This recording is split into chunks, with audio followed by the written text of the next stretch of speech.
Oh, so you got it like that, huh? Well, I'm glad you think so. Oh, I don't. I just thought that'd make you feel good. Well, hello, Lisa. Very friendly. This is Malcolm. He's the reason why you were issued mace with your uniform. So you get shot at every once in a while. Take a bullet here or there. I mean, it beats working at a hot dog stand. You know, it's a shame Mother never learned how to cook. Like a man needs a woman to cook for him. Oh, I'm sorry, Daddy, but I just like cooking and doing. You're right on it, baby. Sweet thing with a sweet brain. You can just call me Jessica, Mr. Jordan. Your affidavit wasn't based on credible facts. This court will not tolerate that. Motions denied. I think the one biggest stop for me is the difficult people that are in this business, dealing with the scarcity and the fear and the abusiveness of people on sets. Okay, did Angelle Brooks really try to get back in Hollywood after 20 years of practically ghosting us? I'm getting back into acting as a full-time career, but now I'm in my 40s. Not as easy as when I was in my 20s. Was she blackballed for refusing to play the industry's dirty little games? And why did she disappear right when her career was starting to take off? I don't know how to handle difficult, abusive people. And I pull back and I cover and I want to run. As an actor, you have to be vulnerable. I mean, back in the day, Angelle Brooks was that girl. Like a man needs a woman to cook for him.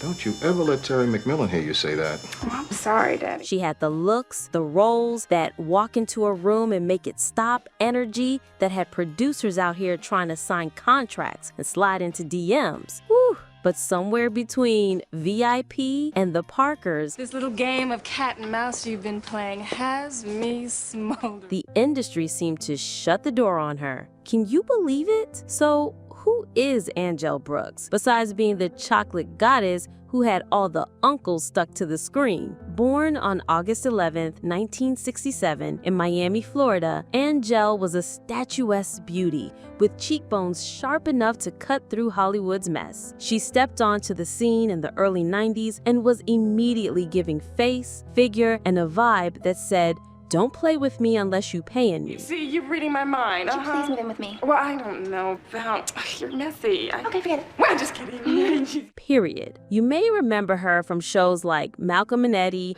Let me ask you a question. No, I don't want to go out with you, and yes, they're real. The Parkers, Wait, Tony, where are you going? Home to my cat, at least something will be purring in my ear. and that ultra cheesy action series, VIP, with Pamela Anderson. What the matching purse is for. Let Maxine show you a little something that she learned on the way to the laundromat. But here's the thing, even if she wasn't always front and center, every time Angelle Brooks hit the screen, she made an impression. You noticed her. You remembered her. She had that factor. Undeniable. Still, her career never quite reached the heights so many thought it would. So what happened? Why didn't Hollywood give her the spotlight she clearly deserved? Why did they fumble this fine, radiant specimen of talent, beauty, and grace? Well, child, before we get into the mess, the industry politics, the missed opportunities, the behind-the-scenes shade, let's take a second to run through her resume. Because one thing about Angelle, she stayed booked. Maybe not loud, but definitely legendary. In 1994, Angelle popped into the Hollywood scene on that gritty cop show NYPD Blue, playing a character named Tanya. Why? What's going on? Sorry, ma'am. Look, I just want to go upstairs and mind my own business, all right? But she didn't stop there. That same year, she wasn't playing with y'all. She leveled up and stepped into the Larry Sanders Show as Felicia. Now, if you don't know about Larry Sanders, go ask your Gen X cousin who used to sneak to watch HBO After Dark. That show was Hollywood satire at its finest. And Angelle, she blended in like a seasoned vet. You know what's funny? What? You're not the first sidekick I've been with. Now here's where it gets really juicy. Between 1997 and 2001, Sis was booked and busy. I'm talking over 20 roles in just 5 years. And not just random blink and you miss it cameos either. Angelle was in all the Black household staples, including guest roles on shows like Martin. Just make sure that he wears those leopard print Speedos on the beach. Family Matters. Our coach, Miss Kornheiser, has chosen me to be captain of this cheerleading squad. The Fresh Prince of Bel-Air. This is our special weekend. Oh, well, good for you, for the both of you. The Wayans Bros. Molly, Your money, please. Malcolm and Eddie, I realized that. I was wondering how you were holding up. and The Jamie Foxx Show. Maybe we could get together and do some, I don't know, politics. You name a 90s black sitcom, and yep, sis probably will pop up in it, serving style and sass. But let's talk about her breakout roles that kept her name in our mouth for years. In 2001, Angelle played Judge Carla Williams in The Brothers. Get that finger out of my face. What are you gonna do? What are you gonna do? And when I say she killed the role, portraying a strong, assertive, and somewhat confrontational woman who is never afraid to speak her mind or challenge others, especially men. You know they be trying to underestimate us at times. Angelle got us all hooked. And another show that kept her in the spotlight for a while, the over-the-top spy drama starring Pamela Anderson in latex. While folks tuned in for the ridiculous action, it was Angelle as Val's sexy, smart best friend Maxine that kept people watching. You know what's not fair? Me and you moving back to some rat trap because you keep trying to screw up this cush job of yours. So here's the $1 million question. If the audience loved her and she had the looks, the talent, and a resume packed tighter than your mama's Sunday purse, why didn't she become the next Nia Long or Gabrielle Union? In 2002, after blowing our minds with her performance on VIP, it was like, where did Angelle Brooks go? And let's be real, while Angelle never came out with the full "here's why I dipped" press tour, her comeback into Hollywood is where the tea's really at. Angelle decided she was ready to get her mind back in the game. Despite being in her 40s, it was clear that Angelle was ready to do whatever it takes to get her name back in our hearts.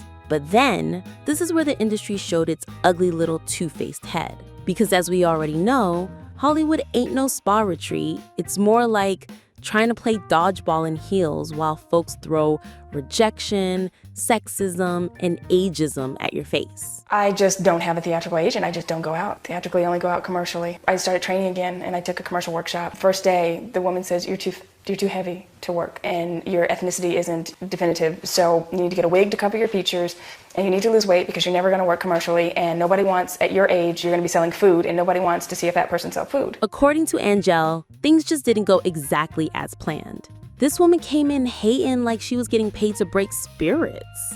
At that point, I would have had to take a deep breath and channel the ancestors, because that's hand-throwing talk right there. Every time I got up on camera to work with her, she'd make some derogatory comment about, we don't like you don't have a likable personality, and you're fat. It was just this constant degradation. Angelle had every reason to black out, but you know sis kept it classy, at least on the outside.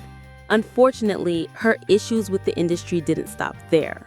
When you finally had enough of an industry that seems like the odds are stacked against you, what do? You eventually throw in the towel. As much as we wanted her big comeback moment that snatched the Emmy from their hands return, it didn't really happen. Yeah, Angelle landed a few roles like Carjacked. Considering your recent legal troubles, I am amazed that you had the chutzpah to even bring these charges. The Wrong Mother. We haven't had anybody out on maternity leave since I had my daughter 14 years ago. And The Stand-Up Hitman. I told you it was hard to find parking over here.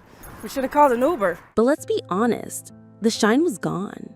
And honestly, that's the part that hurts. Because Angelle Brooks deserved more. But when you're a black woman in Hollywood trying to reclaim your space after daring to age gracefully, suddenly it's like the doors are locked and everyone has turned their backs on you. So what is Angelle Brooks up to in 2025? Trust me, our girl is doing just fine. And let's be real, she might not be as visible as she used to, but best believe when she does pop out, the real ones notice. You know, the ones who still quote her lines from the Parkers like it aired yesterday and clutch their pearls when she pops up in reruns of Martin. You won the limbo contest at the Pelican Inn Hotel. That's us.